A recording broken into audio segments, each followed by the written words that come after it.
কত করে ক দিন 50। 50 হলে পরে আমরা দুটো দাম দিবি। টমেটো কত করে? কবির মাংস পানি কিন্তু লেগে যাচ্ছে। ও লাউ তো উনি দরদাম করতেছিল। তো কি হয়েছে? দরদামি তো করতেছে, কিনা তার নেননি, সমস্যা কি? আচ্ছা আমি 60 করে দিচ্ছি, হবে? না এ লাউ তো আপনি নিতে পারবেন না।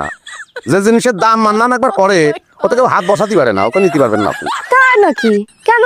কারণ হচ্ছে আমার একটা মান সম্মান আছে। মান সম্মান তো আমারও আছে। দুনিয়ার সব মান সম্মান আপনি তো একলা কিনে নেননি, তাই না? তাই কবির এই লাউ আমি নেবো 100 করে দিচ্ছি, তুই দিয়ে দে। আমি 200 করে দিচ্ছি, আমার দিয়ে যাও। না আপনি নিতে পারবেন না তো, আপনি কোনোভাবেই নিতে পারবেন না। 200 দিলে তো উনি নিতে পারবে, আমি তো 2 টাকা বেশি পাইলে তারই দিয়ে দেবো। কত দিচ্ছিস নে তুই? আচ্ছা 500 করে দে। 1000 করে আমি দুটো বেচছি। 1000 হলি পরে এই ধর, এই ধর 10 সব দিলাম। কত? 2500।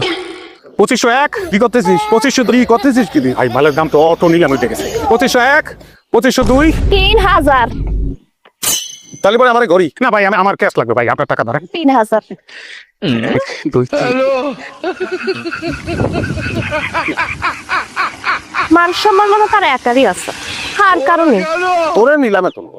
সেটাই ভালো হয় ভাই। কফি একটা নিয়ে যান।